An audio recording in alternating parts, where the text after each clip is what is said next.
감사드리며 예수님 이름으로 기도하옵나이다. 아멘. 네, 오늘은 요한복음 15장 18절부터 27절까지 말씀으로 우리가 두려워하지 말아라, 이 제목으로 하나님 말씀을 듣겠습니다. 오늘 말씀은 계속해서 예수님께서 성찬식을 마치시고 제자들에게 마지막으로 당부하신 고별 설교에 해당하는 부분입니다. 요한복음에서는 상당히 많은 부분을 좀 차지하고 있는데, 오늘 본문에서는 이제 예수님께서 제자들에게 내가 떠난 뒤에 너희에게 박해가 있을 것이다, 너희가 미움을 받을 것이다, 이런 예언을 하셨습니다.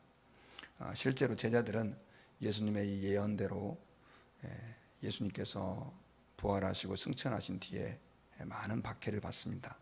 예루살렘 교회에 박해가 일어나서 베드로가 감옥에 갇히는가 하면 믿는 제자들이 이제 감옥에 갇히고 심지어 죽임을 당하기도 하고, 그래서 온 세계로 터져서 또 그 각 지역에서 환영하는 사람도 있었지만 많은 사람에게 박해를 받았습니다. 지금도 그렇게 박해를 받고 있는 사람들이 많이 있죠. 우리는 미국에서 자유스럽게 신앙생활하고 있지만 지금도 모슬렘권이라든가 제3세계 또 공산권 국가 중에서는 예수님을 믿는 사람들을 박해하는 그런 나라들이 많이 있습니다. 그런데 예수님께서 제자들에게 마지막 다락방 그 설교죠, 강화라고 하는데, 그곳에서 이것을 미리 예언을 했습니다. 예언을 하시면서 예수님께서 하신 내용은 세상이 너희를 미워하면 너희보다 먼저 나를 미워한 줄 알아라, 이 말씀을 계속 제자들에게 강조해서 하죠. 세상이 너희들을 미워해서 박해를 하면 너네는 너무 그것 갖고 속상해하지 말고 너희보다 먼저 나를 미워한 줄 알아라. 그러면서 이제 19절에서는 너희가 세상에 속하였으면 세상이 자기의 것을 사랑할 것이나 너희는 세상에 속한 자가 아니요 도리어 내가 너희를 세상에서 택했기 때문에 세상이 너희를 미워한다. 세상이 너희를 미워하는 이유는 바로 너희들이 세상에 속하지 않았기 때문이다, 이런 말씀을 주님이 미리 해 주십니다. 여기 27절까지의 내용이 바로 다 이제 그런 박해에 관한 내용들인데, 그런데 제가 말씀을 준비하면서 그런 생각을 해봤습니다. 왜 주님께서 이렇게 박해에 대해서 제자들에게 미리 얘기를 하셨을까? 뭐 여러 가지 이유가 많이 있겠죠. 그런데 저도 짧은 시간이었지만 믿는다는 이유 때문에 박해를 좀 받은 적이 있었습니다. 군대에 있을 때 좀 그랬었는데, 아무리 잘하려고 해도 뭐 교회 갔다 오면 두드려 맞고 혼나고 뭐 그런 적이 있었는데, 그때 제가 믿는다는 이유 때문에 맞고 고통을 당할 때 어떤 생각이 드냐면, 내가 예수님 때문에 핍박받는다라고 하는 이런 마음도 들지만 저 사람들에게 내가 거절을 당한다라고 하는 엄청난 거절감이 제 자신에게 찾아오는 걸 제가 경험을 했습니다. 무슨 말이냐면, 사람들이 박해를 받을 때는요, 그 사람 자체가 다른 사람들에 의해서 거절당하는 거죠. 우리 예수 믿는 사람들이 우리를 박해하는 사람들에 의해서 외면당하고 버림을 받는 것입니다. 사실 박해받을 때 재산 좀 뺏기고 그 다음에 좀 두드려 맞고 심한 경우에 뭐 고문을 당하고, 그것도 참 힘든 거지만, 그런 것도 힘들지만 더 힘든 것은 뭐냐면 사람들에게 버림을 받고 외면을 당하는 것입니다. 저는 목회를 하면서 그런 것들을 좀 많이 더 겪은 것 같습니다. 세상을 살다 보면 사람들에게 어쩔 수 없이 외면당하고 버림받을 때가 있죠, 인간사에. 그런데 목회를 하면서도 그런 것들을 참 많이 겪었는데, 지금 돌아보니까 더 저를 힘들게 만들었던 거는 뭐 어떤 외적인 핍박보다 사람들에게 외면받는다라고 하는 그 거절감이에요. 다른 사람들은 어떤지 모르겠지만 참 힘듭니다. 왜냐하면 인간은 누구나가 다 사람들에게 존중받고 싶어하고 사랑받고 싶어하고 칭찬받고 싶어 하는데, 예수 믿는 사람이라고 다를 리가 없죠. 그리고 그 핍박의 대상이 내가 알던 사람이고 또 힘 있는 사람일 때, 또 나하고 가까운 친구거나 혹은 가족일 때는 더 힘들죠. 예수님께서 지금 떠나시기 전에, 십자가에 잡혀 죽으시기 전에 제자들에게 이것을 당부하는 것은 바로 그런 거절감들이 너에게 올 것이다. 그런 버림받음, 외면받음이 너희들의 삶에 찾아올 것이다. 그러니까 낙심하지 말아라. 박해를 받더라도 흔들리지 말아라. 그 이유는 너희를 미워해서가 아니라 바로 나를 미워해서다. 지금 그 얘기를 예수님이 하고 싶은 것이죠. 그리고 너희를 미워한다라고 하는 것은 곧 나를 미워하기 때문이다 라고 말하면서 예수님께서 우리가 박해를 받을 때에도 사람들에게 당하는 거절감으로 너무 좌절하지 말고, 세상이 예수님을 싫어하고 하나님 아버지를 싫어하기 때문에 일어나는 일이다 라고 하는 영적인 현실을 냉혹하게 주님이 보여주고 계시는 것이죠. 여러분, 이 박해는 우리가 생각할 때 아주 일부 지역, 특수한 지역에서 일어나는 거라고 생각하지만, 저는 사실 오늘 우리가 살고 있는 지금 이 미국 땅에, 그리고 지금 이 시대에도 동일하게 우리의 직장에서, 가정에서, 또 우리가 살고 있는 인간관계에서 일어날 수 있는 문제라고 믿습니다. 왜냐하면 직접적인 박해는 아니라 할지라도 믿지 않는 사람들이 우리가 예수님을 믿는다는 이유로 이유 없이 우리를 외면하고 핍박하고 또 거절하는 일들이 있기 때문에 그렇습니다. 그래서 우리가 하나님 앞에서 기억해야 될 것은, 물론 예수 믿는 사람들이 세상 사람들에게 칭찬을 받고 또 우리를 잘한다 높여주면 참 좋겠지만, 아무리 잘하려고 해도 안 되는 경우가 있기 때문에, 또 더더군다나 우리가 세상에서 늘 칭찬만 받을 수 없는 이유는 우리는 하나님의 말씀의 기준을 따라 살기 때문에 그런 핍박과 박해를 감안하고 신앙생활을 해야 된다는 거죠. 제가 어젠가요? 이재철 목사님의 설교에 관한 그 글을 읽다가 그분의 글이 참 마음에 와 닿았습니다. 어떻게 자기가 설교 준비를 하고 설교에 대해서 어떤 생각을 하고 있는가를 말씀하시는 거였는데, 목사님은 설교를 헌신이다라고 하는 단어로 표현하셨습니다. 설교가 헌신이다. 목회자가 설교를 하는 것은 헌신하는 것이다. 설교는 단어를 분석해서 설명해 주는 것도 중요하지만, 더 중요한 것은 하나님이 성경을 통해서 성도들에게, 오늘날 살고 있는 성도들에게 하시고자 하는 메시지를 목사가 딜리버리하고 전달하는 거다. 설교학 시간에 가장 기본으로 듣고 배우는 내용인데, 그 내용이 참 제 마음에 많이 와닿습니다. 그러면서 그분이 이런 얘기를 하더라고요. 목사가 하나님이 원하시는 메시지를 딜리버리하고 전달하려다 보면 그거에 은혜를 받는 성도도 있지만 그것 때문에 화를 내고 그것 때문에 분노하는 성도도 생길 것이다. 목사님 설교에 은혜 많이 받았습니다 라고 하는 이야기를 들으면 좋겠지만, 목사님을 향하여 화를 내는 사람도 있을 것이다. 그걸 감수하는 게 설교다. 그런 얘기를 하시는 거예요.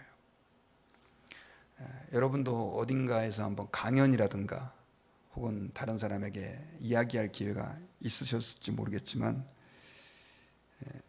매번 설교를 해야 하는 목사의 입장에서는 성도들이 목사님 설교에 은혜 받았습니다, 그 말 한마디 때문에 정말 힘을 얻고 용기를 얻습니다. 왜냐하면 20년을 넘게 설교를 해도 여전히 설교란 너무 어려운 일이기 때문에 그렇습니다. 그리고 가끔씩 목사님 설교가 그게 뭡니까? 이런 소리 들으면 정말 죽고 싶습니다. 오죽하면 한국에 제일 설교를 잘한다는 옥하는 목사님도 조기에 은퇴를 하신 이유가 설교 때문에 너무 힘들어서 그런 고백을 하셨는데, 그런데 제가 그 이재철 목사님의 이야기를 들으면서 참 다시 한번 생각을 하게 됐습니다. 그 말이 맞다. 하나님의 일을 했다가라고 하는, 헌신했다라고 하는 사람조차도 성도들에게 좋은 소리 듣고 싶어 하는데, 그런데 그것만이 하나님의 사람이 추구해야 될 것이 아니라는 것이죠. 오히려 그것을 향해 달려가다 보면 우리는 그릇된 길로 갈 수 있게 됩니다. 초대교회 성도들이 핍박을 받은 이유가 예수님을 믿는다라고 하는 그 이유 때문만은 아니었습니다. 예수 믿는 사람들의 삶이 세상과 달랐기 때문에 그렇습니다. 가치관이 세상과 달랐기 때문에 그랬죠. 그래서 예수님을 믿는 사람들, 하나님의 뜻대로 살려고 하는 사람들에게는 핍박이 오는 것, 그리고 그 사람들이 우리를 거절하는 것이 어쩌면 당연한 일인지도 모릅니다.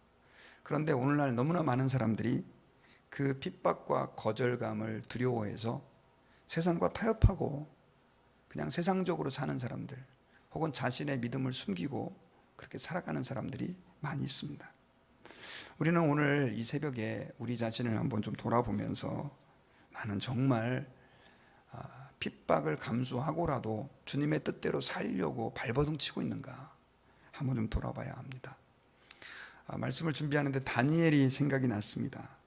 다니엘은 왕의 총애를 받고 있는 고관에 있었던, 고위직에 있었던 사람입니다. 한 제국의 총리까지 지낸 사람인데, 그렇게 왕이 그 사람을 이방인인데도 불구하고 높여서 세워줬음에도 불구하고 그는 하나님 앞에서 타협하지 않을 것에 대해서는 절대로 타협하지 않았죠. 심지어 다리오 왕의 때는 왕이 다른 신에게는 한 달만 기도하지 말아라 라고 하는 그 조서를 내렸어요. 다니엘은 왕이 자기 자신에게 엄청난 사랑과 은혜를 베풀어 줬다는 것을 그 전부터 알고 있었습니다. 그럼에도 불구하고 그는 하나님 앞에 하루에 3번씩 기도하는 것을 타협할 수가 없었어요. 사자굴에 던져진다, 왕에게 거절감을 받는다, 실망감을 줄 수 있을 것이다 라고 하는 사실을 알면서도 그는 하나님 앞에서 자신의 약속을 지켜나갔습니다. 그렇게 됐을 때 어떻게 됐죠? 사자굴에 던져졌지만 결국 그 왕이 그 다니엘에게 함께 하시는 하나님을 찬양하고 전국 방방곡곡에 조소까지 내려서 그 하나님을 높이는 그런 일이 있었습니다. 여러분, 우리는 이 땅을 살면서 꼭 기억해야 할 것이 하나님의 뜻대로 세속화된 세상, 어두워진 세상, 썩어가는 세상에서 빛처럼 소금처럼 살아야 된다라고 하는 사실을 잊으면 안 됩니다. 그런데 그게 힘들고 어렵죠. 그래서 주님은 그 일을 우리가 혼자 하는 것이 아니라 우리 안에 계신 성령께서 도와주실 것이다, 이런 약속을 해주셨어요. 우리 26절과 27절을 제가 다시 한번 읽어드리면, 내가 아버지께로부터 너희에게 보낼 보혜사 곧 아버지께로부터 나오시는 진리의 성령이 오실 때 그가 나를 증언하실 것이요 너희도 처음부터 나와 함께 있었으므로 증언하느니라. 자, 이 말은 너희가 그런 박해와 많은 핍박과 외면당함, 또 미움받음이라고 하는 상황 속에서도 예수 그리스도를 증언함으로 인해서, 예수님의 복음을 증언함으로써 그런 어떤 핍박을 당하게 되는데, 그러나 그것이 너희 혼자 되는 일이 아니다. 성령님이, 보혜사 성령께서 바로 나를 증거하는 주체가 될 것이다, 이걸 말씀해 주신 것이죠. 그리고 너희도 나와 함께 있었으므로 나의 증인이 된다. 이 말은 그런 뜻입니다. 너희들이 하나님의 복음을 증거하다가 믿음 생활하다가 그렇게 당하는 핍박과 환난과 외면당함들 속에서도 너무 낙심하지 말 것은 너희들을 도와주시고 너희들을 주도하는 성령님이 너희 안에서 너희를 이끄신다. 또 예수 그리스도의 복음을 드러나는 일에 주도자가 되어 주실 것이다, 이런 얘기를 하고 있는 것입니다. 그러므로 여러분, 우리가 이 땅을 살면서 우리는 예수님을 믿는 삶, 또 복음을 증거하는 삶을 살 때 세상과 타협하면 안 되죠. 그리고 사람들이 조금 우리를 외면하고 거절한다 할지라도 이것이 정말 주님이 기뻐하시는 일이라고 한다면 우리는 그 길을 걸어갈 수 있는 담력을 가져야 합니다. 하나님 앞에서 남들에게 좀 욕을 먹는다 할지라도, 내가 그들에게 좋은 소리를 못 듣는다 할지라도 이것이 하나님이 기뻐하시는 길이라면 그 길 위에 서 있을 수 있는 그런 자신감과 담력이 있어야 돼요. 혼자 그 일을 주님이 하게 하시지 않습니다. 성령님이 우리를 이끌어 주시고 또 우리가 복음의 증인으로 살게 도와주신다는 것을 믿으시고 여러분 오늘 하루 사시면서 그 은혜 가운데 거하시기를 주의 이름으로 축원합니다. 기도하겠습니다. 하나님 아버지 감사합니다. 저희들은 참 나약합니다. 그래서 조금의 핍박과 좋은 소리 듣지 못하는 상황을 견뎌내지 못하는 연약함이 있습니다. 그러다 보니 우리가 세상과 타협하고 주님이 원치 않는 그 길을 걸어가고 주님이 싫어하는 그 일들을 행할 때가 너무 많이 있었음을 하나님 앞에 회개합니다.